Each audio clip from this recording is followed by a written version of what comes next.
I'm glad. I'm proud. I just came up with this one. I'll try to remember. We just got it. Yeah. Guys, aren't you overwhelmed with that? Huge. And what we are looking at is only half of the size. Imagine you were a pilgrim at the time of Jesus. You came even. Remember the disciples when they arrived with Jesus on Mount Olivet. Jesus cries because he knows the future, it will be destroyed. But they tell him, why are you sad? Can't you see the magnificent thing? That's something that nobody has seen. People came from villages where barely you knew a building that has 2 stories.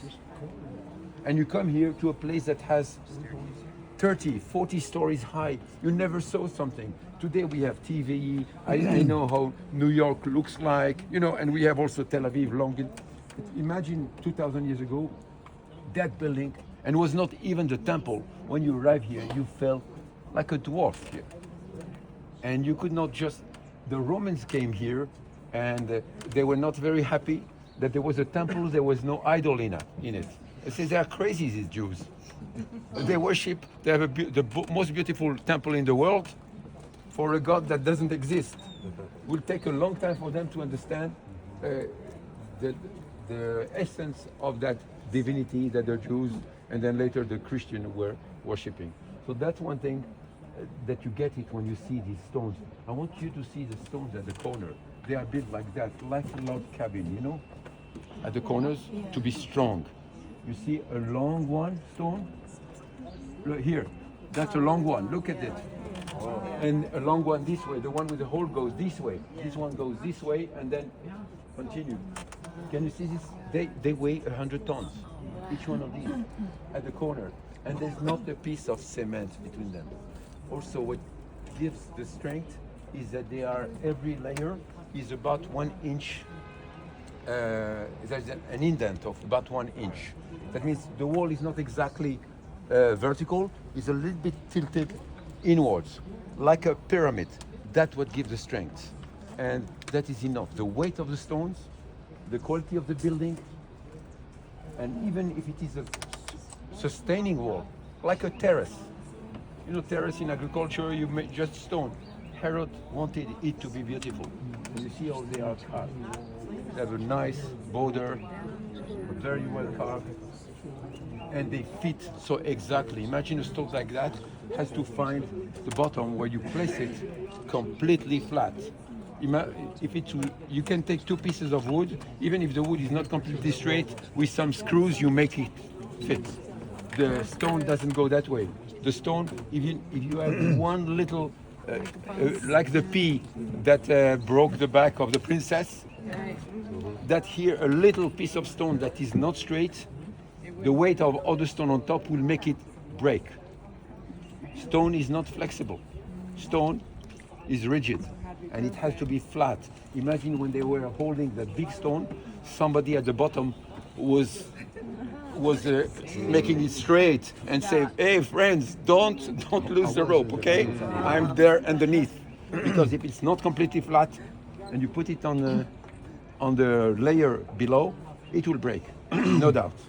And when you see the hundreds of thousands of stones that were used and none of them show the sign of breaking, that's an amazing thing. After 2,000 years.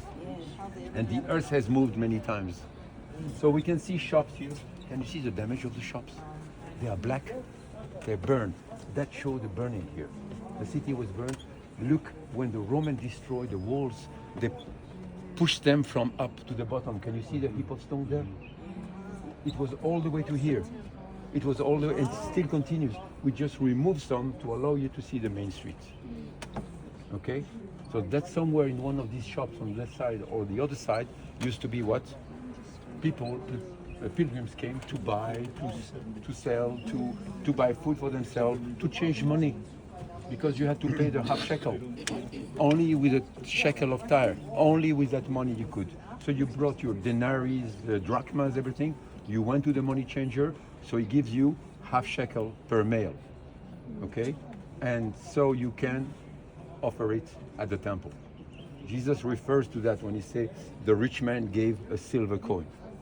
It was half a shekel. That's actually what I'm wearing. that coin. I will show you that later when we have a little bit more time. But that's a half shekel that probably was more than once in the temple and out.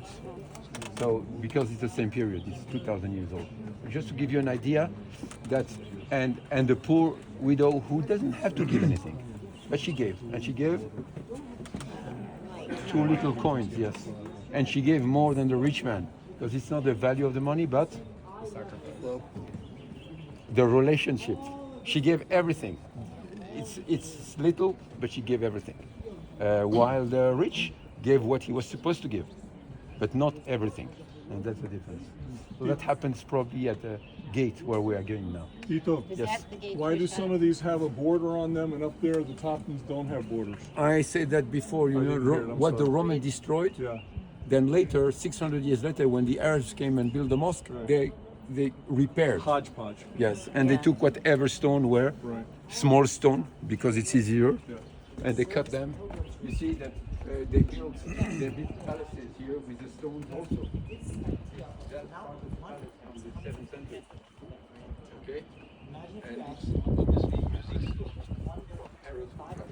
There are actually 4 palaces, one there, one here, and 2 over there. 4 big palaces built by the Romans. When we built the mosque, you can see that when you be at the southern wall, there will be only one row of eroded stone. That means the southern wall was almost completely destroyed by the Romans. And the reason is because it did not hold soil for the platform because it was hollow. There were staircases inside. So it was easy. It collapsed probably easily. Look at it.